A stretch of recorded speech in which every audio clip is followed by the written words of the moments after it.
Easter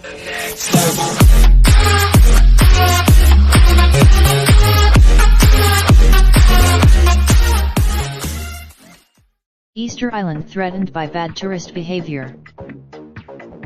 Has long been a bucket list destination for travelers from around the world.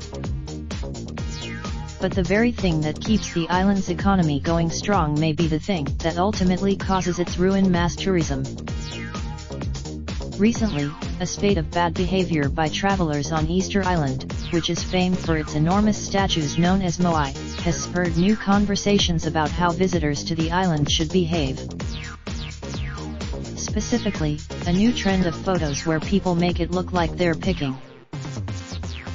Joanne Van Tilburg is an archaeologist, director of the Rock Art Archive at the University of California, Los Angeles, and the director of the.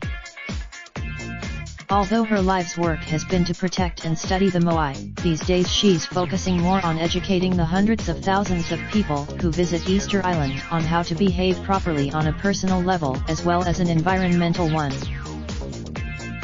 Because two other examples of these overdone photos are people who make it look like they're holding the Great Pyramid of Giza in the palm of their hand, and travelers making it look as if they're pushing the Leaning Tower of Pisa up to keep it from falling. There's Van Tilburg first visited Easter Island, which is part of Polynesia but a territory of Chile, in 1981 as a doctoral student. The island did not. Since then, she has returned regularly and noticed a shift in the kinds of people who choose to visit Rapa Nui National Park.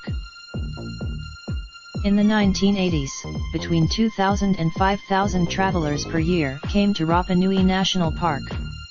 These days, that's a huge burden on an island with only about 6,000 full-time residents, not to mention one where water and other natural resources are in limited supply and must be used carefully. Although visitors in the past were able to roam the national park freely and get close to all the moai, the crush of over-tourism has come with restrictions, and now travelers must stick to a prescribed path and only view a few of the statues. And bad behavior is sadly not a new invention. In 2008, Van Tilburg also feels that there has been a shift between people who were longtime fans of archaeology and history who saved up to afford a once-in-a-lifetime trip to Easter Island, to people who are simply collectors. In 2018, some controls were put into place to protect Easter Island. Now, foreigners. So, if you still want to visit Easter Island and want to show respect for the people and the land there, what can you do? Van Tilburg has read. And studying up on Easter Island also means recognizing that it's a living site, not a museum. There. Raindrop, drop top smoking, no cooking the hot pot. Fucking on your bitch, yeah, that. Looking up, open the park, pot.